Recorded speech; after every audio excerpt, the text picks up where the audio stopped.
The way we know it's balanced is once the locomotive gets centered on the table here.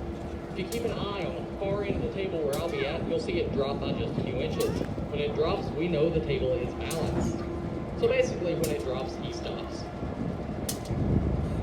The locomotive pulling our train today is the Nashville Chattanooga and St. Louis 710, built in 1950 by General Motors Electromotive Division, or EMD, for of course the Nashville Chattanooga and St. Louis Railway, commonly known as the NCA and St. L.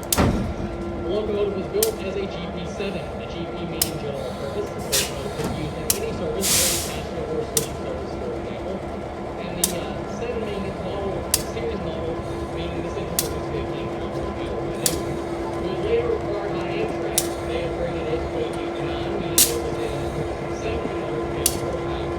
When we acquired the locomotive, we converted it back to its original Nashville Chattanooga St. Louis appearance, but it is still a GP9 producing 750 horsepower. Now, if you look up the tab there, you'll see our engineer Tyler. He is responsible for operating the locomotive and keeping us here in back safely today. So everyone go ahead and give him a wave. Now, commonly referred to as diesel locomotives, the correct term for these engines is actually diesel electric, meaning inside this engine there is a large diesel motor turning a generator.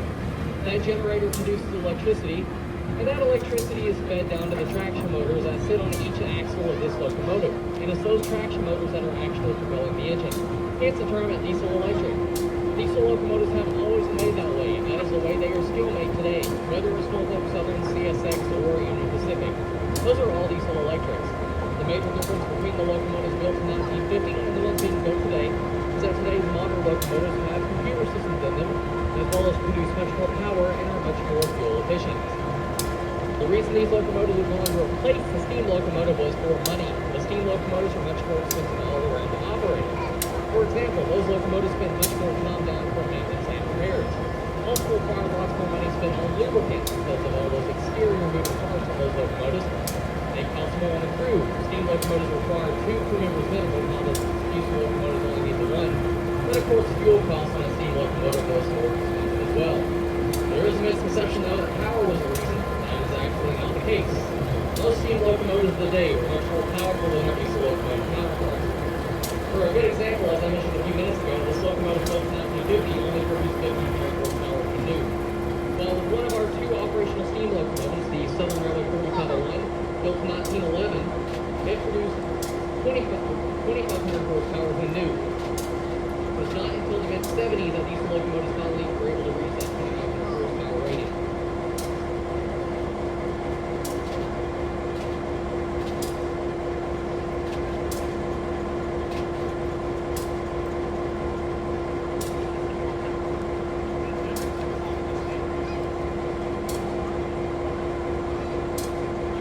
You've probably seen our property and equipment before. We are very often involved in with film productions and music videos. For example, in the past we've worked with both Johnny Cash and Josh Turner in music video productions, and in films such as October Sky with Jake Gyllenhaal and Laura Dern, Water for Elephants with Robert Pattinson and Reese Witherspoon, Leatherhead with George Clooney, and most recently, 42 with Chadwick Boseman and Harrison Ford. And of course, just about on a yearly basis, we do get documentaries done here for places like the Travel Channel and History Channel, and of course, children's shows filming episodes as well. As you can see, while our train currently sits on track 1, we've lined the locomotive up with track 2. That is so we can do a runaround.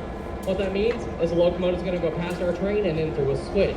It will then reverse through the switch back into track 1 and hook up to the other end of the train. So what was the front is now the back and vice versa. Now that we've completed turning the locomotive around, I am going to be standing at the rear of the train by that red flag down there. If anyone has any questions, feel free to come up and